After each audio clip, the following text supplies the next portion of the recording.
I often get asked what separates the greatest players from the rest. And being fortunate enough to work with some of the world's best players and seeing them up close and what they do, you understand how they are so much better than the rest of the tour. And the reason for that is not what happens on the court, because they are all very similar when it comes to the on-court tennis. What separates the best from the rest is what's between the ears. And the mindset is the most critical element to any player becoming great. One of the things I always say is that tennis coaches are like doctors. You come to a tennis coach to get better. The tennis coach prescribes you something to do, and you have to go out and do it on a regular basis to get better. No different to if you're sick to take medication 2 or 3 times a day for a certain period of time to get better. We as tennis coaches prescribe that if we want to get our mindset better, we have to do a daily routine to ensure that we continually grow and develop the mindset. These 5 points are points that I've put together for you as a player to be able to think about what you need to do to get better, and for coaches out there to think about how can I help my athletes develop their mindset a little better. So if we think about these 5 points, so the first point I wrote down about developing a champion mindset is all about being able to have a really strong purpose and be able to visualize what you're trying to achieve. So many people just go out there and think that they can just wing it. They can go out there and just do something on the court and think that they're going to get better. There has to be a strong purpose and belief, and there has to be a strong step-by-step way of getting there. And by doing that, we have to have a visual representation of what we want to achieve. I see the best players in the world before a match sitting in a locker room and thinking in their own minds and heads, away from everybody else,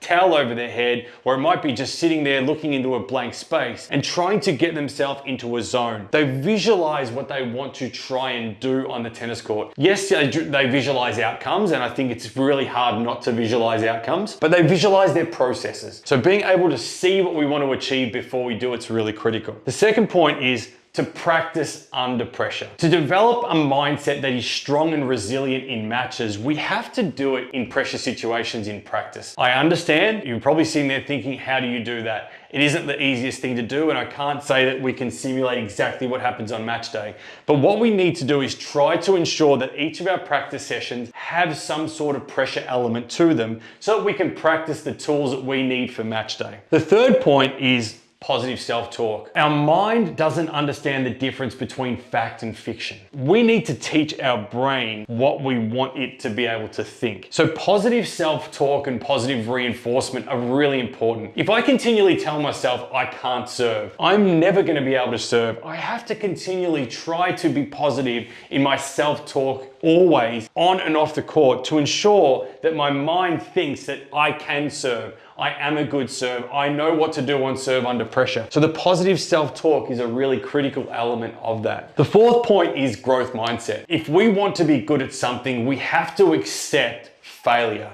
We have to accept the fact that things aren't going to always go right. And we have to be able to accept losses, because in a game like tennis, you are going to lose very often. Being growth mindseted and understanding that things are not always going to be perfect is really important in this game of tennis, because we play 52 weeks of the year. We play every day of the week, and it is a very tough game to get through. Having a growth mindset and being able to see the good in the bad is really, really critical for us to be able to get over things a lot quicker. And the fifth point, and the most important thing, is it's daily mindset practice. You don't just do this once and expect it to get better. This is important to understand because it's like going to the gym. The brain is like a muscle. We have to train it. So doing mindset work every single day ensures that we are building the brain strength daily. If I go to the gym and do 100 bicep curls in one day, my biceps don't get bigger. It's the ability for me to go over time